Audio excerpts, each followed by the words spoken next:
legend. This, ladies and gentlemen, is the Shanling Audio M0.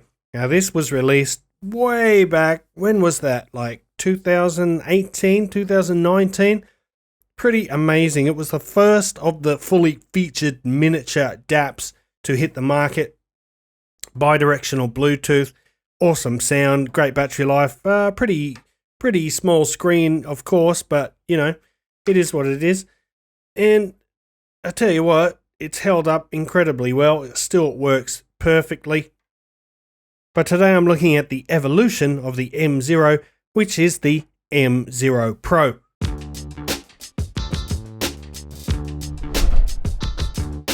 You can see in terms of physical size, not much at all has changed. However, now we do have a slightly larger volume wheel on the side, and we've got these sort of indented sections, or you could say raised sections here to give it a little bit more grip.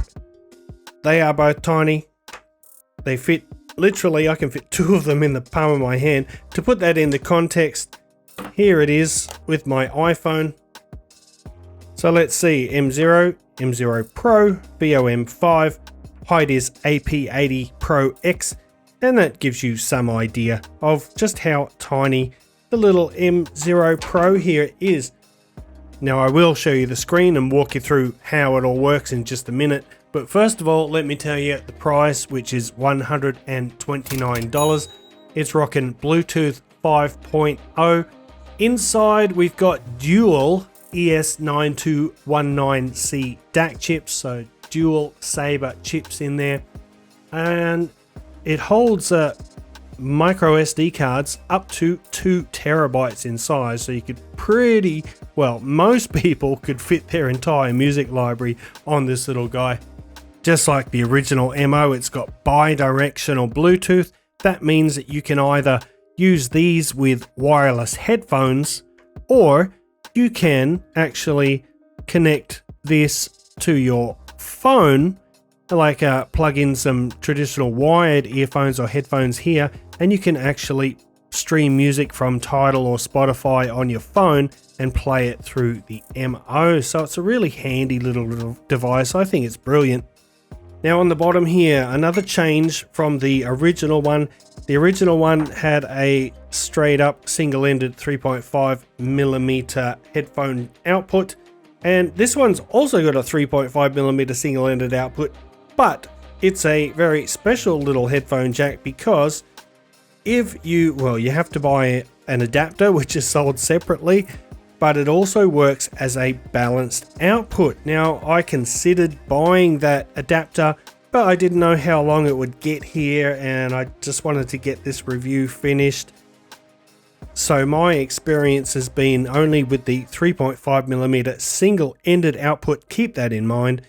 That's the micro SD slot. That's your USB Type-C charging port and data port. You can also use this as an external DAC for your computer or even a phone. You can use it like a dongle. So let's have a look inside now. That's your playing now screen. From within any screen on the device, if you do a long press, that will take you back to the main menu. So let's have a look at the main menu. You've got your now playing, system, playback settings, folders, my music, and that's it. So let's have a look at the system settings now. There are a lot of them. Here's, you can update your music, that's for the SD card. Turn on your Bluetooth, turn on and off your Bluetooth. Use Sync Link, which I won't get into here. You can search that online if you're interested in that.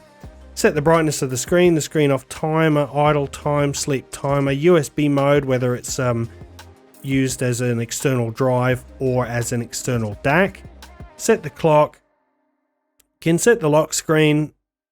You can lock the volume. You can also customize the wheel shortcuts. So I've got double click set up for play and pause there, as you can see, and triple click is actually I've got set up to go to the next track. So because all the playback controls, we've only got this one dial and button on the side here, so you're a bit limited. However, you know, you get all your controls on the screen itself. DSD mode, US audio output, It's got an in-vehicle mode. You can change the theme. There's a few different various themes styles going on there. And, you know, all kinds of stuff. Do your system update, all that goodness there. Let's have one quick look at the playback settings as well. Now, I won't go through all of them because that'll bore me and you and take all day. But let me show you some of the more exciting things. So you can set the default volume, so it's always the same volume when you turn it on. It's got gapless support, of course. It's got an EQ. Check this out. It's got 3 custom EQ modes, and then it's got a bunch of EQ presets as well. Let's have a look at the custom one. And it's a 10-band equalizer, but you have to do it bit by bit because obviously they can't all fit on the screen at the same time. But yeah, EQ, love that. I always keep mine off, of course. Gain, high and low. Replay gain you can set. It's got 2 filters, linear, phase fast, and apodizing fast roll off. I always keep it on the default, which is fast. Set the channel balance, play mode, folder skip, all that good stuff. So there is a lot of customization options in the system itself and in the playback settings. When you go to My Music, you can view them by album, by favorites, by artist, composer. You can make playlists, select by genre, frequently listened to, all that good stuff. So yes, one thing I will say about this, because the screen is so small, when you are browsing through the music library, you don't have any album art. However, if you do open up an album or a song, that album art will display, and you'll see it in just a moment. There it is, just like that.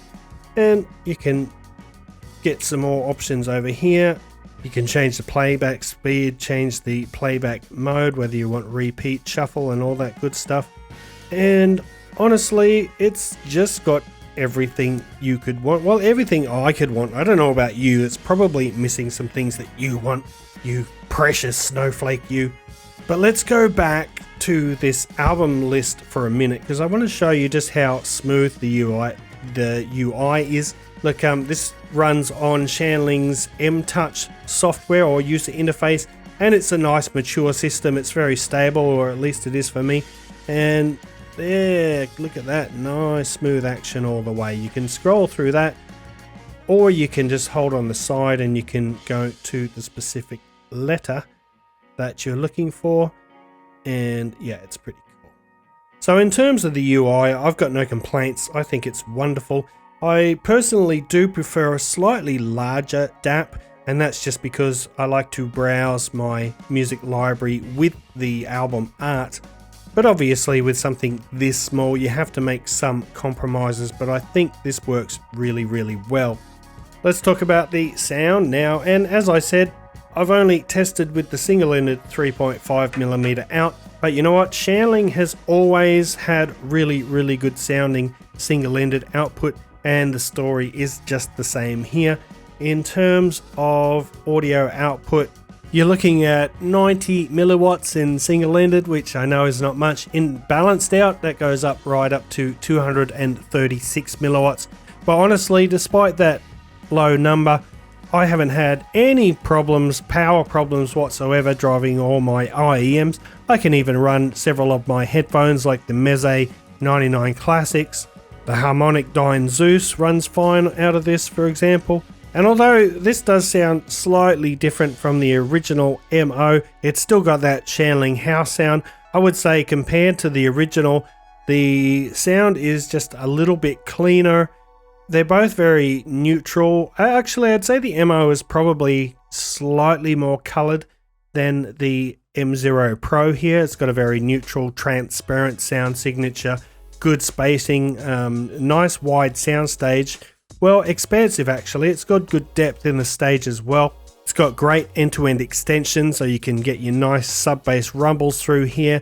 And in addition, you get nice treble extensions for those nice airy highs, assuming you got the right headphones, of course. It's got a nice transparent mid-range, but it's got full-bodied, nice forward vocals. The detail retrieval is excellent. Like I said, the soundstage is fantastic. And overall, it is a wonderful sounding little device. I think it is the best of both worlds. You get your own personal music library in there on your SD card, but at the same time, if you want, you can stream music from Spotify or Tidal from your phone or whatever music app you choose. Or you can watch videos or YouTube on your phone and have the audio come through the M0 Pro. So I love this little device. It is super handy. Oh, I forgot to mention the battery. The battery life is 14.5 hours in single-ended mode. However, if you are using the balanced output, that battery life drops down to about 10 hours, which is still pretty good considering how small this little guy is and how good it sounds and just how much fun it is to use. So that, ladies and gentlemen, is the Shanling M0 Pro. I think it is absolutely wonderful.